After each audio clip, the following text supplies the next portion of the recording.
We're in the Gemara on the top of Daf Chaf Aleph, Amud Aleph. The Gemara here is discussing a case that we had regarding a barrel of wine, of Truma, that broke, and it's dripping down into another barrel, which is from Chulin to Tmein.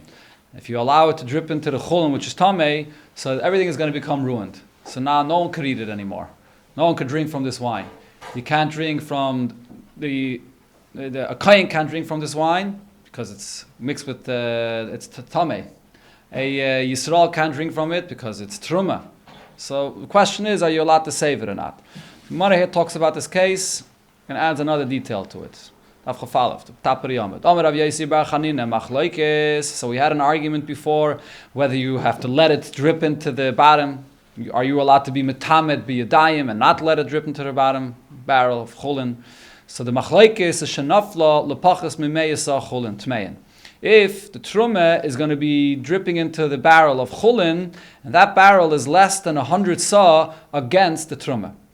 Aval nafla lemeya chulin tmein. But if this wine of truma that drips into the chulin has 100 times as much more than the truma, then divrei hakoil teired v'tetame. Everybody will agree that you have to allow the wine to drip down into the chulin. If you have no way to save it in a tardig way, you have to allow it to drip down there. V'al yitamena biyad, and you cannot make the truma tamei directly by hand and not allow it to go in. And the reason is, if it goes into the chulin and it becomes bottle there, so even if a kohen won't be able to use it, a Yisrael will be able to use it, so it doesn't become useless. We said before, the only het of you to be metamed b'yadayim is if there's hefsid merubah. But if a Yisrael could still eat it, so then there's no problem. Tanya Nami Yachi, we learned this in the Braisa as well. Chavis shenishbara begasal yaina, a barrel that's broken in the top of the place of the presses. V'tachtel meya chulin tmein, and under it there's another barrel that has chulin 100 times more than the truma. So here, Meide Rabbi Eliezer, Rabbi Yeshua. Rabbi Eliezer would agree to Rabbi Yeshua. Shem yochel ha'atzal mimena revius betare yatzal. If you're able to save a revius of this trume betare, so then you have to do that. That still remains. But v'im lav, over here, Rabbi Eliezer will be Meide teired v'tetame v'al yitamena biyad. It has to go. You have to allow it to drip down, and it goes into the chulin, and you should not make it tamei. Don't make the trume tamei directly by hand. Because, in this case, it's not a hefset merubah. Now, the Gemara has a question. What did it say over here? Who's maided to who? It says Rabbi Eliezer is maided to Rabbi Yeshua. So the question of the Gemara is, it should be the other way around. It was Rabbi Eliezer that always said. He was the one that said that you have to let it drip down, even in a case when it is a hefset merubah. So it should have said Rabbi Yeshua is maided to Rabbi Eliezer. That Rabbi Yeshua holds in this case that you have to let it drip down, even though usually he holds you don't have to let it drip down. Frek the Gemara, I made Rabbi Eliezer Rabbi Yeshua, made Rabbi Yeshua Rabbi Eliezer. The opinions should be the other way around. Rabbi Yeshua is the one that's made to Rabbi Eliezer. Rabbi Yeshua usually holds you don't have to let it drip down, and here he says you do. Miboyle, that's what it should have said. Amar Rava says, Rava, you're right, Eipach. You have to switch what it says in the Braisa here. It's Rabbi Yeshua that's made to Rabbi Eliezer. Rav Huna bereid Rabbi Yeshua Amar, Rabbi Yehuda bereid, and Rav Huna bereid Rabbi Yeshua says, La'olam la'teipach. You don't have to switch the opinions. And really, it's going on the first part of the Braisa. What did it say in the first part of the Braisa? If you could bring a clean vessel and save from it a revius, you're obligated to save from it a revius. It's on that case that he's saying that Rabbi Eliezer is made to Rabbi Yeshua. And what's the chiddush there? Hacha b'may askinan. What it's talking about over here is bekeli, that he's bringing a clean vessel, but however the vessel is not fully clean. The interior of the vessel is clean, but v'gabay tamei, the exterior is tamei. We had before an example. If you have mashkin that touches an exterior of a keli, the exterior becomes tamei and the interior remains tahir. That's the kind of vessel we're talking about. So ma'al detayim nigzar dilma naga gabay betruma. I would think that in such a case we don't allow you to do this because it's going to come. It could be very easy for it to come and touch the outside of this vessel, and you'd make the truma tamei. Kamash malan. That was the chiddush over here of this brayse that Rabbi Eliezer is maida, that since the interior is tahir, you're allowed to go and catch this truma that's dripping into this vessel, and we're not concerned that it's going to become tamei. Hadran Allah Oyer L'Arba'asa. This is the end of the first Perek of Masechta Shabbos. Okay. Masechta Pesachim. Very good. Okay. So, we're beginning the second Perek here, and we go back to the main subject that we started with in the first Perek, which is the union of Chametz, Bedikas Chametz, and here the Gemara is going to discuss connection to the one of the Mishnahs that we had before, benegay to the timing. When does the Zman Isser begin? So the Zman Isser min HaTorah begins at Chatzais. Then there was the Machlokes, the Gzeira of the Chachamim. How much before Chatzais does that start? And we had three opinions before about this. And this Mishnah is a continuation to regarding the Gzeira of Chachamim by Chatzais. Zok the Mishnah, Kol Shah Shemutter Lechel, in the time, in the hour that you're allowed to eat the Chametz, Meichel Behema L'chaya L'oifis. You're also allowed to have Hana of the Chametz. And what kind of Hana you can give to eat to the animals, whether it's a Behema, whether it's Chayas, whether it's Oifis. And also, Meichel L'nachri, you could have benefit of your Chametz by selling it to a guy. Umutter Ba'ana Asay. And in general, you could have any Hana of the Chametz. In the time, in the hour that you could eat, you could have Hana. Avar Zmanai, in the time that you cannot eat the Chametz anymore, Asr Ba'ana Asay. Then you can't have Hana anymore. And V'lo Yasek by Tana V'Kirayim, you also can't use the Chametz to have Hana of the Chametz. How? By using it to heat up an oven with it. So this Mishnah seems to be saying that the Isser Hana and the Isser Achila that Chachamim established is in the same hour, which would be 1 hour before Chatzais, which would follow Rabbi Yehuda's opinion that we had before. The Gemara is going to discuss this in a moment. Sagt the Mishnah weiter, how about regarding the halacha of burning the chametz itself? And now we're not talking about the chiyuv min hadrabanan, we're talking about the chiyuv min haTorah of tashbis, to burn your chametz or to get rid of your chametz. How do you get rid of your chametz? Rabbi Yehuda aim be a chametz elas reifa. The only way you get rid of your chametz is by burning it. Chachamim maimrim, the Chachamim say, no, it doesn't have to be burnt. Af mefarer v'zeir l'ruach ayumatel l'yam. You crumble the chametz, you throw it into the wind, or you throw it into the water. You don't have to burn it. The Gemara will discuss in great length the pshat in this machlokes, and there's a sikha from the Rebbe, a very geschmacki Indian on this. We'll discuss it in Mitzvah when we get to the Gemara. But first, the Gemara discusses the first part of the Mishnah, where it said that the time when it's asa to eat the chametz and the time when it's asa to have hana of the chametz is the same hour. Says the Gemara, Kol Shah Shemutter Lechel, in the time when you're allowed to eat your chametz, Machel, you're allowed to also have hana by giving it to eat to your animals. So I see from this that Kol Shah She'eina Mutter Lechel, in a time when you can't eat your chametz, Eina Machel, then you can't give it to eat to your animals either. Whose opinions does this follow? Leime Masnisen. Deloi Rabbi Yehuda. This does not follow the opinion of Rabbi Yehuda. I mentioned before Rabbi Yehuda, I switched the names. So the Gemara here is saying that this is not Rabbi Yehuda's opinion. Why? What did Rabbi Yehuda say? Di Rabbi Yehuda, if it would follow Rabbi Yehuda, according to Rabbi Yehuda, the time when there's the Issa of eating and the time when there's the Issa no is not the same hour. Ha'ikka Chamesh, there's the 5th hour in the morning, the Eino Eichel, where then you're not allowed to eat it anymore. It's 2 hours before Chatzais, so you're not allowed to eat it, but Eichel. You're still allowed to have hana. According to Rabbi Yehuda, 2 hours before Chatzais, you're not allowed to eat. 1 hour before Chatzais, you're not allowed to have hana. So it's not the same hour. The Mishnah there said in the previous Perek, Rab Meir says, Kol Chamesh, the entire 5th hour. Eichlin Kol Chamesh, you could eat it the entire 5th hour. V'serfim b'tchilas sheish. It's only from the beginning of the 6th hour, 1 hour before Chatzais, that you're not allowed to eat it, and you have to burn it. You're not allowed to have hana either. Rab Meir says it's all 1 hour. Rabbi Yehuda says, Eichlin kol arba. You could only eat to the end of the 4th hour.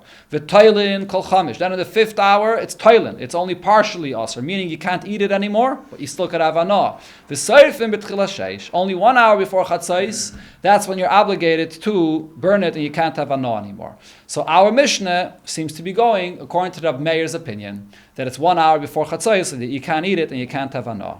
Says the Gemara, Vela Mai Rab Meiri. So you're going to say that our Mishnah follows Rab Meir? But there's one word in the Mishnah that shows that it's not Rab Meir. Why? Hai kol shah shemutter lechel. Machil. Why does the Mishnah switch the language? When it comes to eating, it uses the word mutter, that you're permitted to eat it. And then it says machil. When it comes to the hana, it doesn't say the word mutter, that you mutter to be machil. It just says machil. You can give to eat to the animals. Why does it switch the language? It should have said kol shah she'oichel machil. Why doesn't it say it together? It's one Indian. It's the same hour. In that hour where you eat and you also give to the animals to eat. Why is it saying mutter? The fact that it switches the language, it's mashma that it's two separate things. Mutter lechel is not necessarily referring to you. Someone else is allowed to eat it. someone else is allowed to eat it, then you could go ahead and give it to eat to the animals. Otherwise, the Mishnah would have used one. It would have said it together as one Inyan. According to Rav Meir, it's one gezeda that in that hour you can't eat it and you can't have ano. So kol shosha eichol amachol miboile. Should have said it together. Rabbi Bar Ula. So therefore, Rabbi Bar Ula says our Mishnah is not Rab Yehuda, not Rab Meir, but there was a third opinion we learned before. Masnisin Rabbi Gamliel hi. Our Mishnah is Rabbi Gamliel. Detnan Rabbi Gamliel loimer chulin. Nechalin kol arba. Chulin can be eaten until the end of the fourth hour. Truma, so as we learned extensively in the previous Pedic, we're not interested in burning truma if we don't have to. You're not allowed to burn truma, you're supposed to eat it. So therefore truma they gave an extra hour. Kol chamish, you can eat it to the end of the fifth hour. The koyin. The sarfim betchila sheish. In the beginning of the sixth hour, that's when chametz is asa bahana for everybody.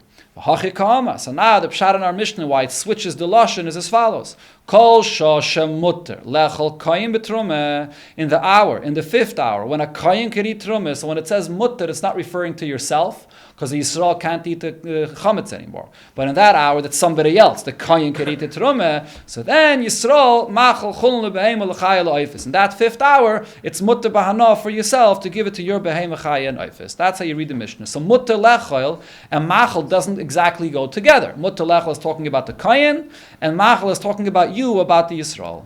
So our Mishnah is Rabbi Gamliel's opinion. So this is an exception. Usually you have a Mishnah like this, which is a Stam Mishnah, you paskin like Rabbi Gamliel.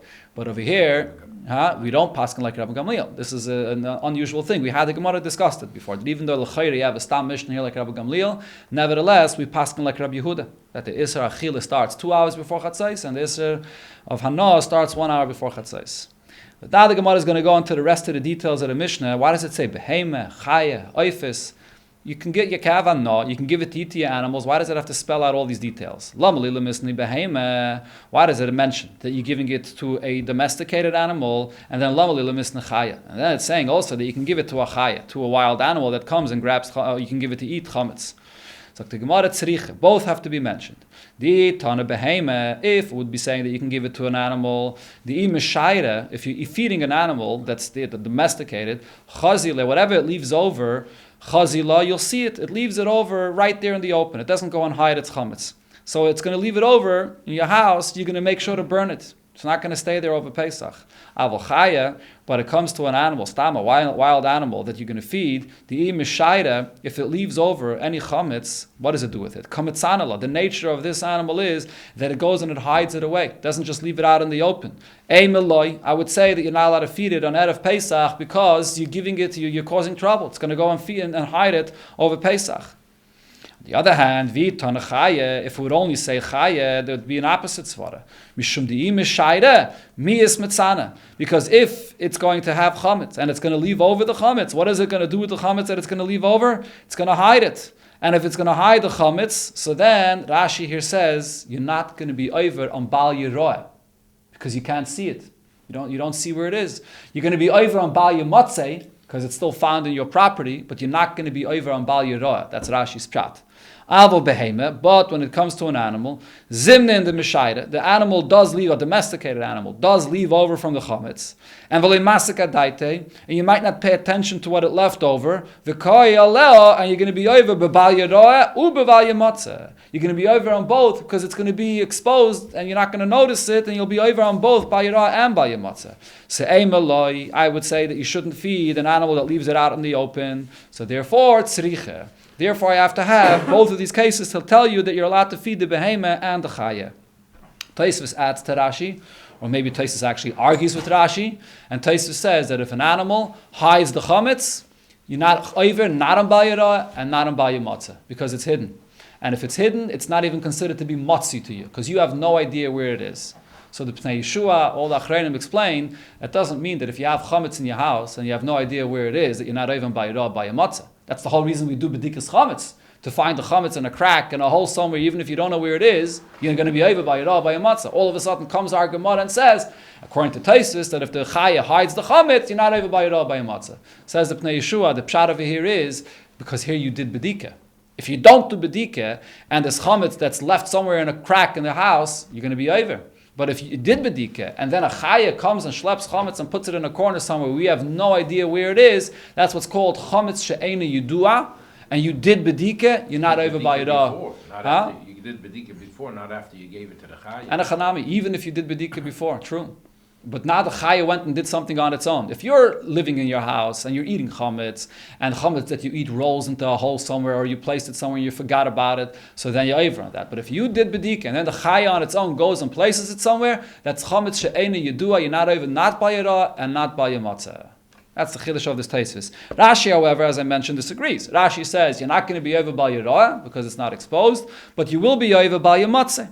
So therefore the Gemara makes a distinction between Behema and Chaya. So the bittul helps only after bedika. Yeah. Well, minatayra, the bittul helps without bedika. The Rabbanan. With the Rabbanan, you must do bedika. That goes back to what we learned in the first Perek. Sagt the Gemara, so we explained why we need Behema and Chaya. What do we need Oifis for? Why does it mention you could feed birds? Oifis lamali. Says the Gemara, you're right. It really doesn't no additional chiddush here. Aidi the Tana Behema v'Chaya. Once it mentions you could feed the Behema and the Chaya, Tani nami Oifis. So it finishes it off and says that you can feed birds as well, but really there's no additional chiddush in that. The Gemara goes to the next case. It said in the Mishnah, Moichrei lenachri. You can sell your chametz to the guy before the time of the Yisr. Pshita, it's obvious. If it's the time you could have anah, so you could feed it to your animals, why shouldn't you be allowed to sell it to a guy? Says the Gemara, La fuke mahai tana. It comes to exclude an opinion. There is an opinion. Beis Shammai holds you can't sell your chametz to a guy before Pesach. The Tanya Beis Shammai Yomrim, Beis Shammai say, Lo yimker adam chemtze lenachri. You shouldn't sell your chametz to a guy. Elam ken yidei b'she yichle kaidem Pesach. Unless you know that the chametz you're selling to the guy, he will get rid of it before Pesach. If you look at the bottom Rashi, Rashi says, Kasavri mitzvah olav levarim in ha'olam v'lo yisheh kayim. That your mitzvah is to get rid of the chametz. And we're talking about over here within 30 days to Pesach. It doesn't mean all year round. Within 30 days to Pesach, so then your mitzvah is to get rid of it. And therefore you can't sell it to the guy. And if he doesn't get rid, if the guy has it, what are you over on? I don't know if you over anything, but you should, it means that midrabanan. They said that you have to dafka get rid of it, and therefore you shouldn't sell it to the guy because then you're not being mekayim your mitzvah. You're not going to be over, but you're also not fulfilling your mitzvah. So therefore, don't sell it to the guy because you right now have an active mitzvah to go ahead and burn it. Right, it says in Mishnah Mefarav v'Zayre, and it's still Mefarav v'Zayre, the chametz breaks apart and it doesn't exist anymore. It's like it doesn't. It's not b'mitzias. It gets totally goes into the wind and or it gets dissolved in the water. It's a different story. The Gemara is going to explain what happens then. Beis Hillel say, Kol shosh mutter lechol, anytime that you can eat your chametz, mutter limkar, you're also allowed to sell your chametz to the guy as long as you get it out of your property. And you sell it to a guy, it's okay. You don't have to dafke get rid of it. Rabbi Yehuda ben Beseira says, Kutach, v'chol mine kutach, there's this mixture that they made, or this dip or sauce that they made of kutach, which was made from spoiled milk, and it had also pieces of chametz in it. So this kind of sauce, 30 days before Pesach, you're not allowed to sell it to a guy. So Rashi explains that Rabbi Yehuda is coming to clarify Beis Shammai's opinion, that within 30 days of Pesach, so that's the time when if you sell it to a guy, this is a kind of chametz that will remain over Pesach. If you're going to sell other chametz to a guy, let's say you sell chametz to a guy a week before Pesach, it's safe to assume that chametz that you'll sell to the guy will rot and it won't be anyways roi la'achile and the rishus of the guy once Pesach arrives. So you don't have to be concerned about that. But kutach is a kind of sauce that's made in a way that even if you're selling it within 30 days of Pesach to the guy, it's going to remain usable and edible over Pesach. So therefore you're not going to fulfill your mitzvah of destroying the chametz before Pesach. So it's according to Beis Shammai's opinion. Tosfos here disagrees and says, no, there's no reason to say Rabbi Yehuda ben Beseira would be talking according to Beis Shammai, because we don't paskin like Beis Shammai ever. Why would Rabbi Yehuda ben Beseira say something according to Beis Shammai? Rabbi Yehuda ben Beseira is being mechadish, even according to Beis Hillel, that he would agree that you're not allowed to sell this kutach to a guy before Pesach. And the reason is, we're talking, let's say, about a kind of a sauce that's made that everybody sees that it's from a Yid. It has a label on it. Oh, this is from a Yiddish company. And you sell it to the guy before Pesach, and then you see the guy has this on Pesach. It looks like he bought it from the Yid on Pesach. So therefore, close enough to Pesach, don't sell the products that are chametzdik to a guy, that it should look like that the guy got it from the Yid, that it was sold to him on Pesach itself. That's Rabbi Yehuda ben Beseira. But of course, we don't pass like this either. But Tosfos is saying this is even according to Beis Hillel, not according to Beis Shammai. The next thing it said in the Mishnah, Umutter ba'ana. Then the Mishnah says that you're mutter to have hana in any way of the chametz before the zmana iser. Pshita, says the Gemara, it's obvious. Why, after it already said that you can give it to your animals, you can sell it to a guy, so why does it have to say mutter ba'ana? We already gave examples of hana. Says the Gemara, you're right, it's talking about something totally different. The case here that we need is shecharchai kaidim zmanai. He took the chametz and he singed it, he burnt it before the zmana isser starts. And Taisus adds, he burnt it to such an extent that even a dog would not eat it. And the kamash malan, and what it's teaching you over here is, kiderave, da'amarave, charchai, kaidim zmanai, once you singed, you burnt the chametz to an extent that even a dog won't eat it before the time of the Yisr is, mutter bahana afil la'achaz manai. Then, if there's any way you could have anah of this, use it as coals or whatever it is, you're allowed to have anah from this even after the zman ha'isr. So for example, today when we do bir chametz before the zman ha'isr, and the chametz turns into coals, you could use that chametz as coals after the zman ha'isr.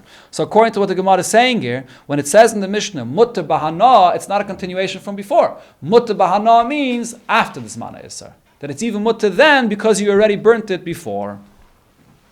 What did it say after this in the Mishnah? Once the zman ha'isr comes, so an hour before Chatzos, so the Zman Issa that Chachamim established arrives. So now it's Asa Ba'ana. Says the Gemara Pshita, this is also obvious.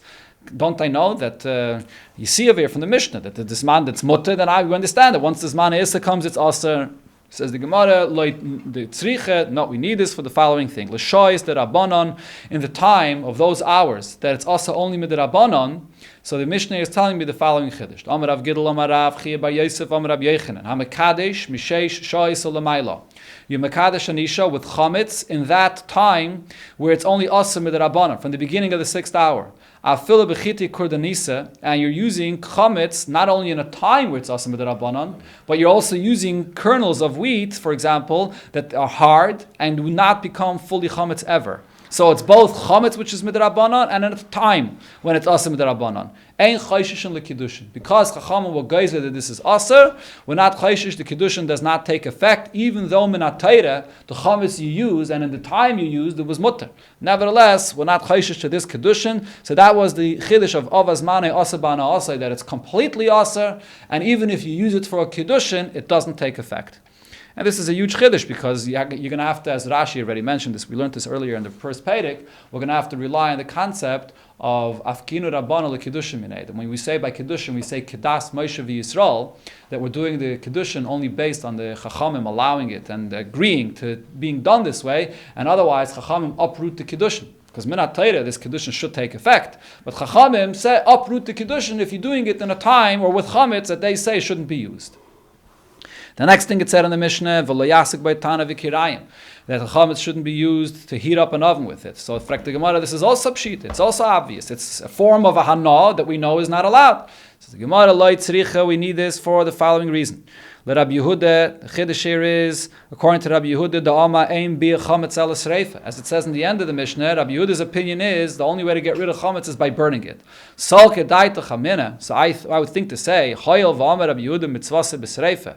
Rabbi Yehuda says that the mitzvah is to burn the chametz. That is the mitzvah. That's how you get rid of the chametz. So bahadi the kasarafle, while you're burning your chametz, lishani minei.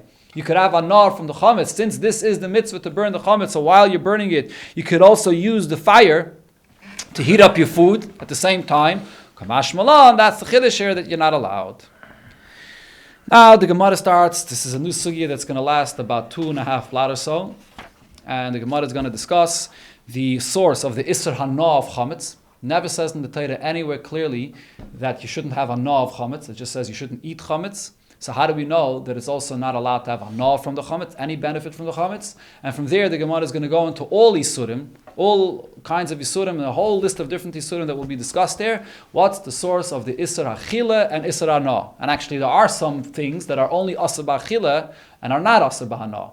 What's the source of the distinction? So this is a long sugya here discussing Isser Hana versus Isser Achila and the source of this.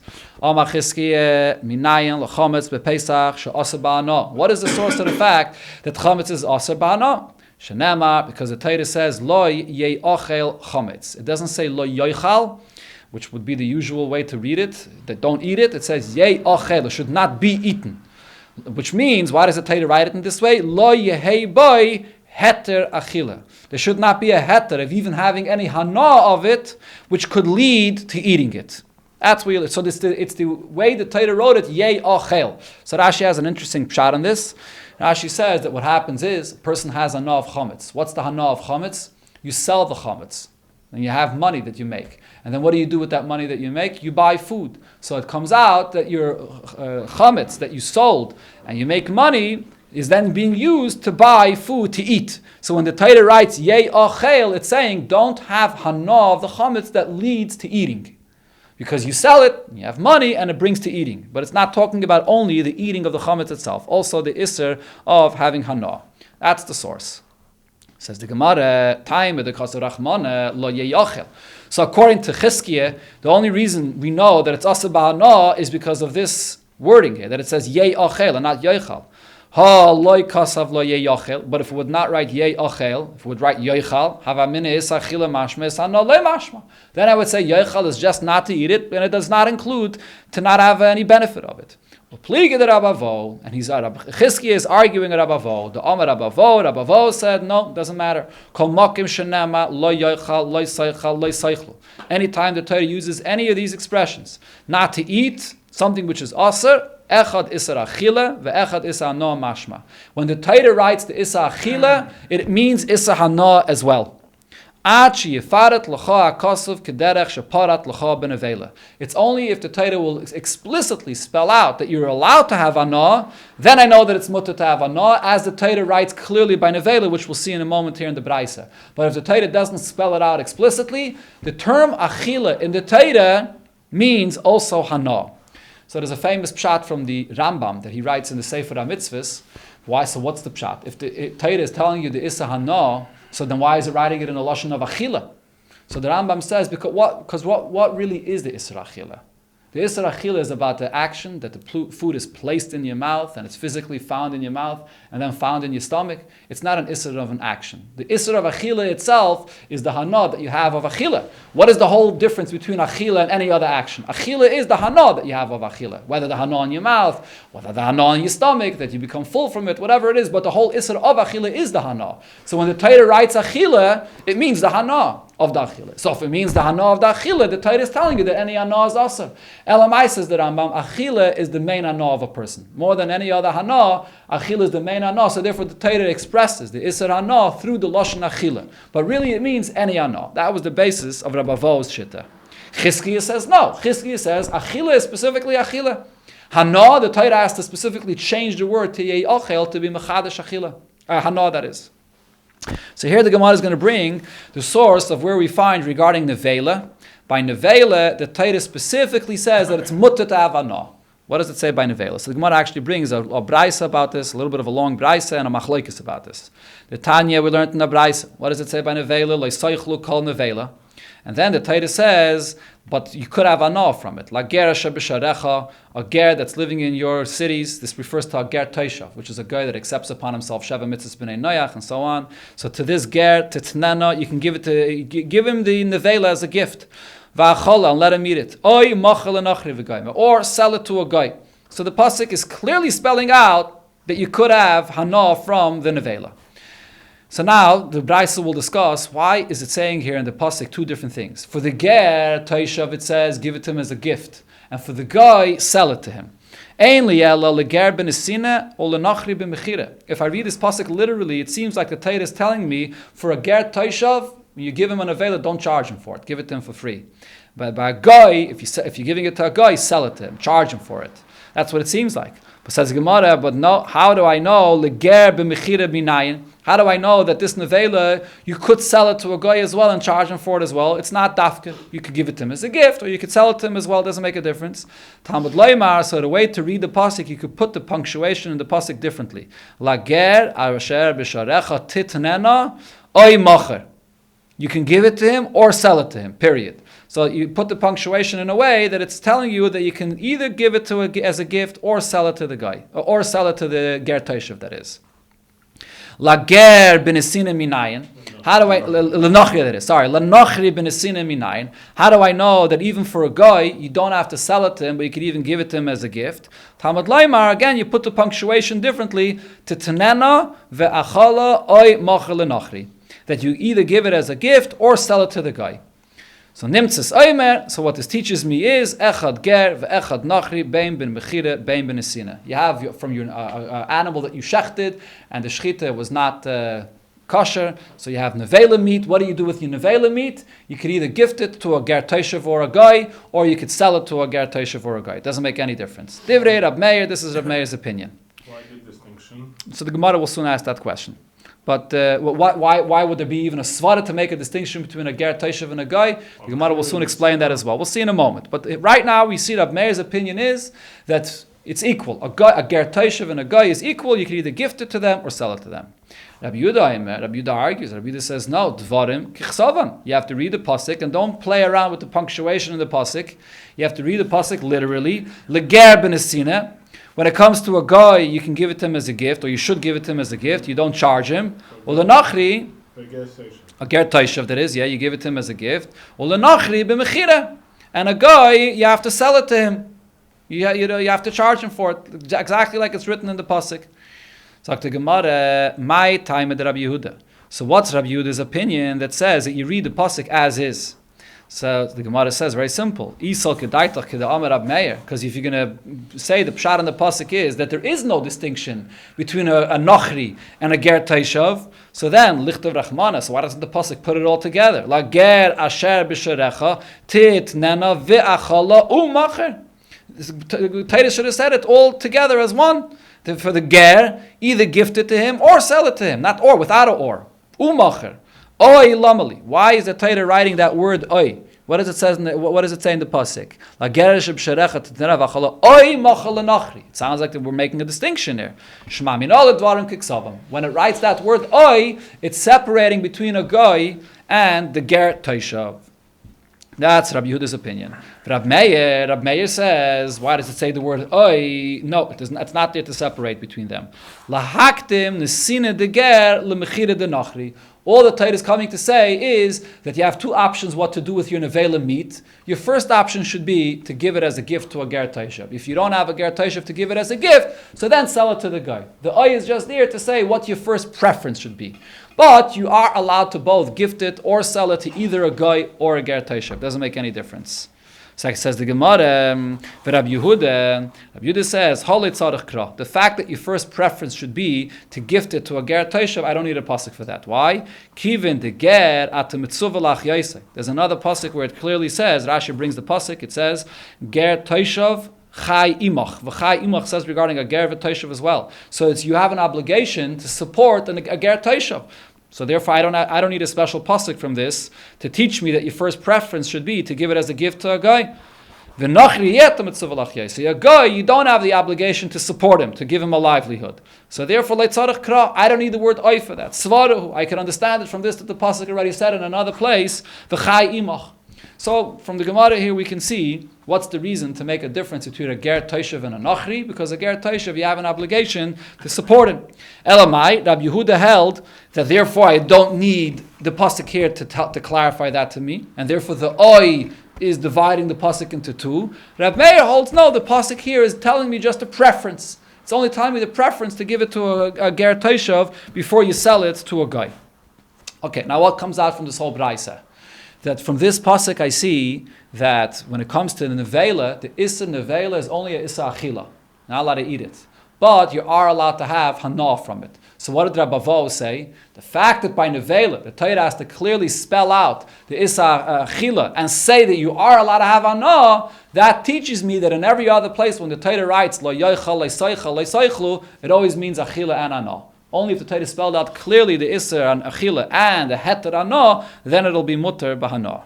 Says the Gemara, but Bish Loim le Rab Meir. This is understood according to Rab Meir. The Raya of Rabbi Vo from this from Nevela is understood according to Rab Meir. The Omar, what did Rab Meir say? Echad ger ve'echad nachri bein b'mechira bein b'nesira. That the pasuk here is not teaching me anything new about what you do with this Nevela, because it's all the same. A ger, a nachri, you can sell it, you can gift it to them, it makes no difference. So therefore I can learn out from here. If I need a special pasuk to say that you're allowed to have anah from the nevela, so I know that only nevela is mutar b'hanah. Ha kol isurin shebetayre, but any other isurin, asurin bein b'achila bein b'hanah, everything else would be asur to eat it and also to have anah.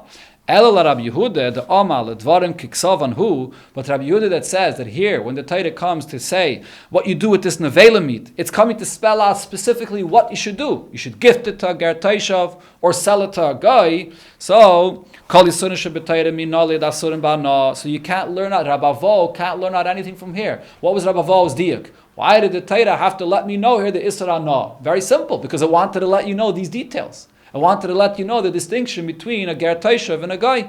Maybe that's why the Torah said the heter anah. Not to teach me a rule in kol ha-Torah kula that when it writes lo yoichal, it doesn't include isra anah. So from where does he know, according to Rabbi Avo, from where would we say, according to Rabbi Yehuda, that whenever the Torah writes lo yoichal, it means isra achila and isra anah, unless it spells out specifically the heter of anah. Says the Gemara, there's another place. He learns it out. Nafkele milakelev tashlichun oisai. What does it say regarding treifa? So this is not nevela meat, but this is treifa meat. Right? Treifa meat is different. The shechita was done properly. Elamai, you find the animal to be a treifa, which means that it couldn't live for 12 months, all the different treifas that there are. And what does it say? What do you do with the treifa? See here the Torah as well spells out what you should do with it. It says you can't eat it, but you could have anah from it. Lakelev tashlichun oisai. What do we learn out from this? Oisai atamashlich lakelev. It's treifa meat that you can throw to a dog to feed a dog. Any other time when it says in the Torah isser, and it says it in the language of lo yoichal also includes an isser of hana as well, and you can't feed the dog with this. Interesting thing that Rashi and Taisus both point out over here. The Gemara is saying that we learn it out from the extra word oisai. We don't learn it out from this that it says lakelev tashlichon. We learn it out from this that it says oisai. Why don't we learn it out just from the very fact that it tells you that you can throw it to the dog? So I see that only here you can throw it to the dog and not anything else. What did it say by treifa? It says by the treifa you can't eat it. And then it says throw it to the dog. Why does it have to tell you that you can throw it to the dog? If it says you can't eat it, obviously you're allowed to throw it to the dog. You're not eating it.